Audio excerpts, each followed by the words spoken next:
Hello friends, good evening. Welcome to my channel. इसके पहले हम लोगों ने सिंधु घाटी सभ्यता के राजनीतिक जीवन के बारे में चर्चा किया था, जिसमें हम लोग जाने थे कि उस समय की जो जीवन शैली थी वो राजतंत्रात्मक ना होकर जनतंत्रात्मक थी, और जनतंत्रात्मक संघों में ये संघ जो था वो राजनीतिक जीवन जो था वो बटा हुआ था। लेकिन आज हम लोग उसके सामाजिक जीवन के बारे में चर्चा करेंगे कि सिंधु घाटी सभ्यता का सामाजिक जीवन शैली जो था वो कैसा था। पहला है, सबसे छोटी इकाई जो थी वो परिवार था, और उनके तथा परिवार मातृ सत्तात्मक थी, यानी सारे जो परिवार जो होते थे वो मातृ देवी की पूजा करते थे या उर्वरा देवी की पूजा किया करते थे। पुरातात्विक स्रोतों से जो साक्ष्य मिले हैं उसमें ये प्रमाण मिला है कि उसमें परिवार जो थी वो मातृ सत्तात्मक थी और मातृ देवी की पूजा की जाती थी और सभी मातृ देवी पर आधारित होते थे। वर्ण व्यवस्था का पूर्ण प्रमाण नहीं है। वर्ण व्यवस्था से हम जान सकते हैं कि इसके बाद जो हम लोग पढ़ेंगे वैदिक काल, उसमें वर्ण व्यवस्था 4 भागों में बटा हुआ था: ब्राह्मण, क्षत्रिय, वैष्णव तथा शूद्र। लेकिन इसमें वर्ण व्यवस्था का पूर्ण प्रमाण नहीं मिला है। लिखित साक्ष्य मिले हैं लेकिन उसको पढ़ा नहीं जा सका है, तो उसका प्रमाण अभी प्राप्त नहीं हुआ है। लेकिन समाज जो था वो कई वर्गों में विभाजित था, जैसे पुरोहित, व्यापारी, श्रमिक, शिल्प। पुरोहित जैसे वहाँ पे अग्निकुंड के साक्ष्य मिले हैं, यानी पुरोहित जो थे वो वहाँ पुजारी थे और पूजा कराते थे, तो पुरोहित थे। व्यापारी वर्ग भी थे, समाज को बांटा गया था उनमें। श्रमिक यानी लेबर, काम करने वाले मजदूर थे।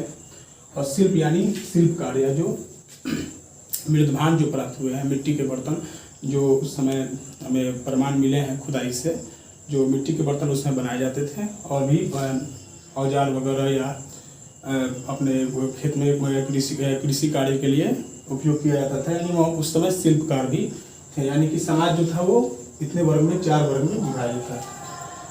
वहाँ शाकाहारी एवं मांसाहारी के साक्ष्य मिले हैं, यानी कि उस समय के लोग जो थे वो मांसाहारी भी थे, यानी मांस मछली का सेवन करते थे। इसलिए माना गया है कि जो साक्ष्य प्राप्त हुए हैं उसमें कांटे, हड्डियाँ प्राप्त हुई है जानवरों के, जिससे माना गया है कि उस समय के लोग शाकाहारी और मांसाहारी दोनों थे। आभूषण का प्रयोग माना गया है कि उस समय स्त्री और पुरुष जो दोनों थे वो आभूषण का प्रयोग करते थे, यानी कि पत्थर से बने हुए, दांतों से बने हुए, हड्डियों से बने हुए जो आभूषण होते थे वो लोग स्त्री और पुरुष दोनों पहनते थे। जैसे पुरुष में होता है हंसुली जो राजस्थान में लोग पहना करते हैं उस समय, और कान में भी पहनते थे वो लोग, यानी कि स्त्री और पुरुष दोनों आभूषण का प्रयोग किया करते थे।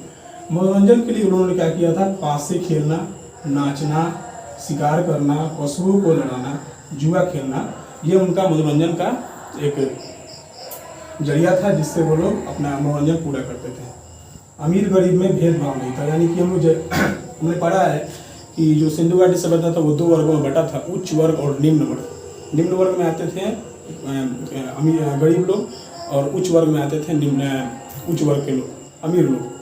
तो उस समय ये माना गया है कि अमीर गरीब में भेदभाव नहीं हुआ करता था, यानी सब लोग एक दूसरे से मिल बांट कर चलते थे। क्योंकि हम लोग इसके पहले पढ़े थे कि सिंधु घाटी सभ्यता जो था वो शांतिपूर्ण था। तो शांतिपूर्ण कब होगा? जब सबके बीच मेल मिलाप रहेगा। तो उस समय जो था वो शांतिपूर्ण होने के कारण भेदभाव नहीं था और सभी मिलजुल कर एक साथ रहते थे। उस समय माना गया है कि पुरुष के लंबे बाल और दाढ़ी मूछें हुआ करती थी।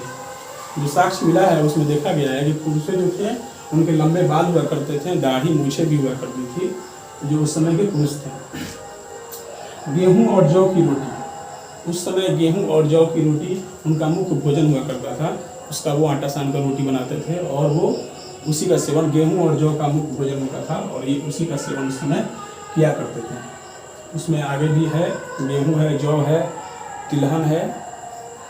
कृषि के लिए धातु एवं पाषाण यानी पत्थर, धातु और पाषाण से बने औजार का उपयोग लोग करते थे। हमने पढ़ा था कि ये जो कांस्य युग, यानी कि जो हमारा सिंधु घाटी सभ्यता का जो दौर रहा है, इस कांस्य युग था। तो इस समय धातु और तांबा से कांसर बनता है। तो कांस्य युग होने के कारण ये धातु का सामान और पाषाण यानी पत्थर से बने औजार का उपयोग उस समय होता था। सूती वस्त्र और ऊनी वस्त्र का प्रयोग हमने आगे भी पढ़ेंगे। मतलब सिंधु घाटी सभ्यता में सबसे पहले किसी कपास का साक्ष्य मिला है। उस समय सबसे पहले कपास का खोज सिंधु घाटी सभ्यता में ही हुआ था। तो उस समय लोग सूती वस्त्र का प्रयोग करते थे और ऊनी वस्त्र का प्रयोग करते थे। जानवरों से जो ऊन प्राप्त होता है उससे वो लोग सूती वस्त्र और ऊनी वस्त्र बनाते थे और ऊनी वस्त्र का प्रयोग करते थे।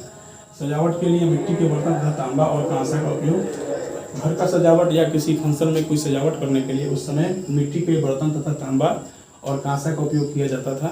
ये प्रमाण साक्ष्य मिले हैं।